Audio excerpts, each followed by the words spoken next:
Дәрі-дәрмектің уақытылы жеткізілмеуімен медициналық нысандардың жай-күйі халық жиі көтеретін мәселелердің бірі. Осы түйткілдерді шешу үшін денсаулық сақтау министрі Жамбыл облысына жұмыс сапарымен келді. Өңірдегі медицина ұйымдарын аралаған министр тұрғындармен кездесіп, саладағы өзекті мәселелерге тоқталды.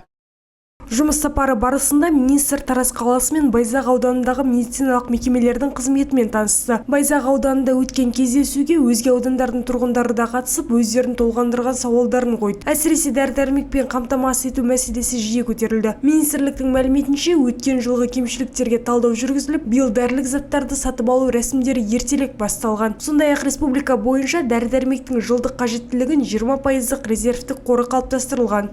Дәрігерлердің кешігуі, немесе жаңадан шыққан науқастарға дәрінің тез арада табылмау мәселесі, жоспарлау мәселесі де ақсап тұрған жерлерін біз осы соңғы 2 жылда тиісті жұмыстарды жүргізіп, біріншіден дәрі-дәрмектердің бүкіл жылда сатып алынатын дәрі-дәрмектің 12 айдың ішіндегі 20% қорын жасап қойдық. Сонымен қатар сапар барысында өңірдегі медициналық инфрақұрылымды жаңғырту мәселесі де талқыланды. Министр облыстық аурухана мен облыстық жұқпалы аурулар ауруханасының материалдық техникалық базасын күшейту қажеттігін атап өтті. Министрлік өкілдерінің айтуынша, қабылданып жатқан шаралар дәрі-дәрмек тапшылығының алдын алып, тұрғындарға көрсетілетін медициналық көмектің сапасын арттыруға бағытталған.